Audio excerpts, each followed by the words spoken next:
I am Taylor Oren, I'm Macy Van Eckart. and we are both graduate students at California State University, Sacramento. And today we're just going to be talking a little bit about the effects of stress on the mind and body. And at the end, we're going to discuss a mindfulness intervention. So, what is stress? So there are a few different types of stress. We have positive stress, which is moderate, it's short-lived, and it's essential for development. And think of that type of stress like playing in a sports game. Tolerable stress is potentially harmful, but it's short-lived and it's after acute stressors. So like an example would be being in like a fender bender where you're in a mild car accident. It was super stressful, but you're able to calm down and move on and manage that stress. Toxic stress is stress that's strong, it's frequent, and it's prolonged activation of our body's stress mechanisms. And toxic stress can result from not having our basic needs, shelter, water, food, met. So now we're going to talk about that stress mechanism that Taylor was talking about, and that is called the sympathetic nervous system. And that is our fight, flight, or freeze mechanism. We need it in order to survive. It's the most primitive part of our brains because our ancestors needed it to scan the environment constantly looking for predators such as a tiger or a bear or something like that. However, now when we have a stressful situation, say an argument with a family member or a friend or thought of failing a test, that activates the same part of our brain that would activate in our ancestors running or fleeing from a predator. And so we still have that same stress response, but now it's just our thoughts in this day and age. And so, to counteract that sympathetic nervous system, we have something called the parasympathetic nervous system. And this brings us back to baseline or homeostasis, and both are important for survival. So, the parasympathetic nervous system, it produces relaxation, a sense of contentment, and that normal resting state for our body, brain, and mind. We would need the sympathetic nervous system. If a car was, coming towards us, we would need that to activate us to get out of the way. If we didn't have it, we would get hit. But once we are out of danger's way, we need a way to come down and to counteract that activation and to bring us back to baseline. And that's what the parasympathetic nervous system does. And you can see that we fluctuate in this normal range of stress. Like I was saying, there is activation and that's okay, but it's important for us to come back down to that baseline of stress. And so both are important, like I said before, but it's important to find ways to bring us back down out of that stress activation. So, like Macy was saying, we need mild SNS activation to feel things like passion and enthusiasm for things. So, what this bell curve shows is that some stress is good. If we have too low of levels of stress, we see that we're not very attentive, we're not very interested in things. We might not even be motivated to get our tasks done that we need to throughout the day. So as our stress levels go up, we have something that's called the optimal point of arousal. And so what that basically means is we're experiencing a positive amount of stress and it's actually improving our performance, whether that be on a test, whether that be in a sports game, our performance is benefiting from that amount of stress. When our stress goes even higher, though, we see that this bell curve starts to go down and that our performance actually begins to go down too. I don't know if you've ever experienced this, but I definitely have. When I'm so stressed out about a test or an assignment, I find that I forget things that I knew, and that the level of stress becomes so high that it actually starts to negatively interfere with my performance on that test. So that's what we're seeing here on the other side of the bell curve. Let's talk about the effects of stress. It ain't good, people. During this slide, we are just showing that stress has some negative impacts on our brain. So we're not just talking about daily stress here, we're talking about prolonged stress, like that toxic stress that we were talking about before. So, three parts of the brain are affected by toxic stress. We have the prefrontal cortex, we have the amygdala, and we have the hippocampus. The hippocampus is a really important part of our brain, which is central to our learning ability and our memory. And we know that toxic stress actually reduces the size and volume of our hippocampus, which can affect, like I said, our ability to remember things and to learn new material. So, another part of our brain affected by toxic stress is the prefrontal cortex. And the prefrontal cortex is really crucial for planning, for impulse control, our emotion regulation, and severe stress and toxic stress results in smaller prefrontal cortexes. So, people with enduring stress may experience loss of focus, restlessness, and even short-term memory impairment. Toxic stress also affects our amygdala. So, our amygdala helps us to determine if things in our environment are threatening, and it also triggers an emotional response.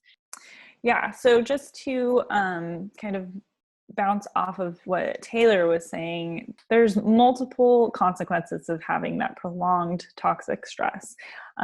Like she mentioned, impulse control challenges, inattention, anger management challenges, and these can lead to relational difficulties. Also, it's been linked to cardiovascular disease, arthritis, chronic fatigue, obesity, depression, and anxiety disorders. So, a lot of really negative consequences to this stress. So it's really important that we find ways to manage this stress activation. And so one of those things we can do is to practice mindfulness. And there's been lots of studies showing the benefits of using mindfulness, executive functioning benefits. It helps with self-awareness, decreased aggression, stress reduction. It can help lower blood pressure, and it can boost immune functioning. And in a particular study, Holzel and colleagues had participants practice in mindfulness for 8 weeks. The participants ended up doing about 27 minutes a day, but when you compared them to those that didn't do mindfulness for those 8 weeks, the participants who used mindfulness showed increased hippocampal, an increase in their hippocampus, so that memory part of your brain, like Taylor was talking about, and a decrease in that amygdala, or that more primal part of your brain where your emotions kind of take over. So in addition to that, there was also an increase in relaxation and stress reduction overall in those participants. Mindfulness is cultivating a non-judgmental awareness of the present. So, have you ever parked the car and you can't find where you parked your car?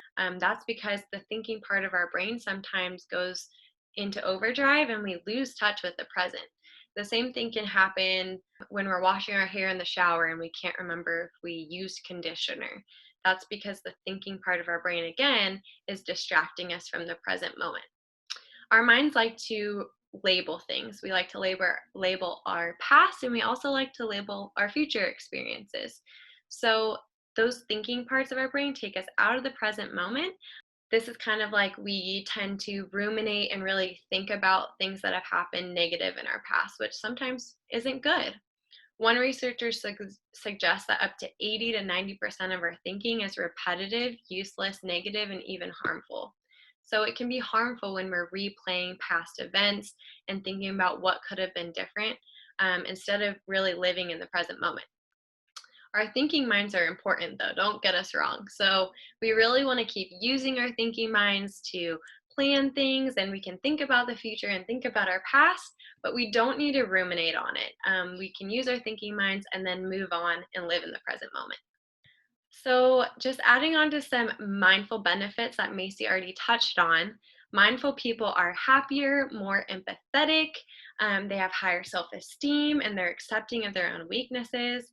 They can hear negative feedback without feeling threatened.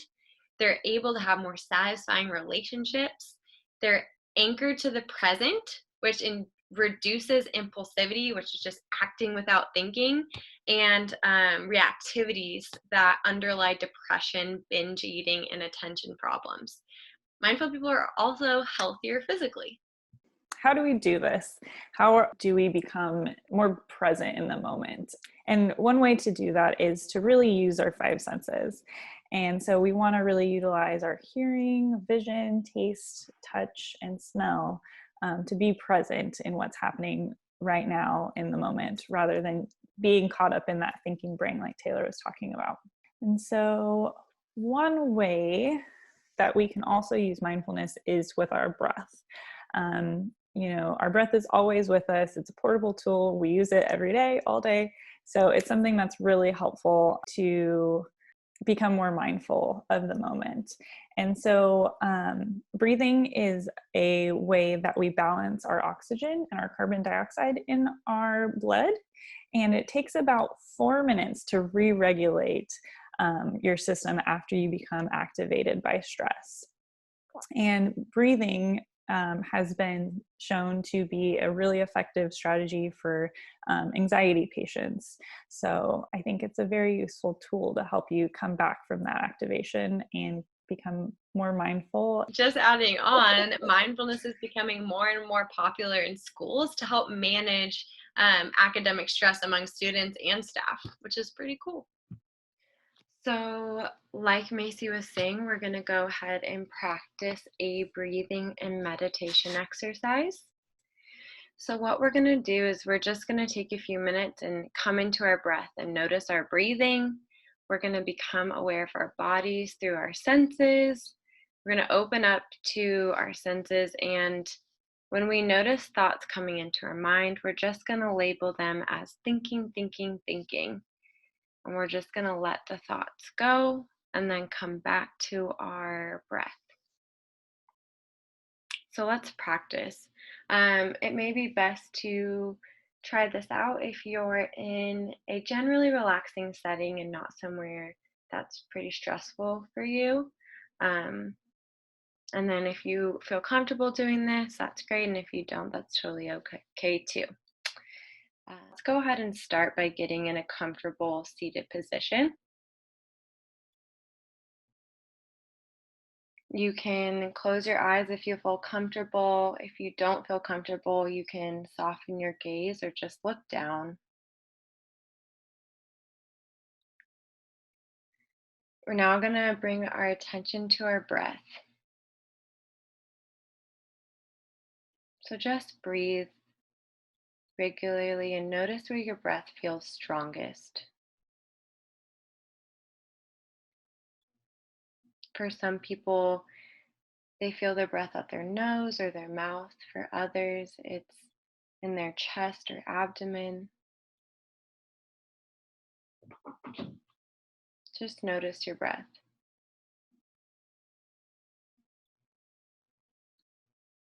For this next inhale, let's transition to our 4x8 breaths. So we're going to breathe in for 4 seconds, hold for 2 seconds, and breathe out through our mouths for 8 seconds.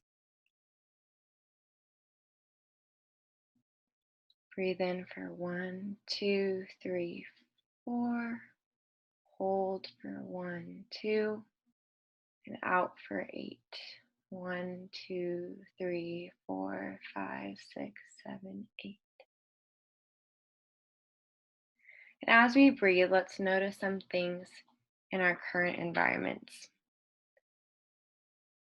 Maybe you notice some sounds, and for me, it's my exhale, my voice, and my roommate putting some dishes away.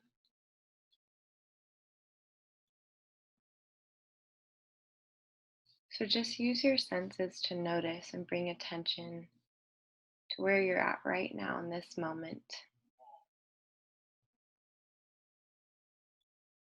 Now bring your attention back to your breath. And let's notice thoughts as they come into our mind. Sometimes when we're doing exercises like this, it can be difficult to keep our mind on our breath. So just notice your thoughts and let them go and bring your attention back to your breathing.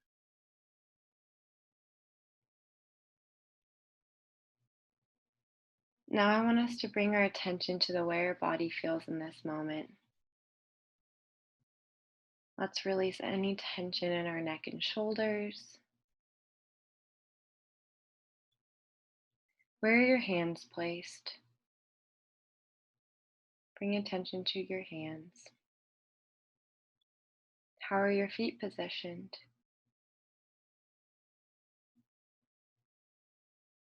Notice the way your body feels on the chair.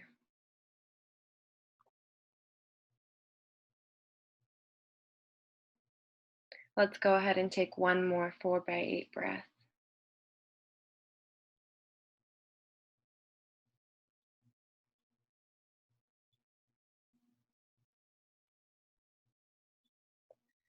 And when you're ready, slowly open your eyes. You may notice that lines on objects seem a little sharper, colors a little brighter, or you may notice something you didn't before. I hope this mindfulness and breathing exercise has been enjoyable for you. Remember, you can bring your breath with you wherever you are and practice this when you feel overwhelmed or stressed. I also want you to know if you're feeling really stressed and overwhelmed, talk to a trusted adult or friend.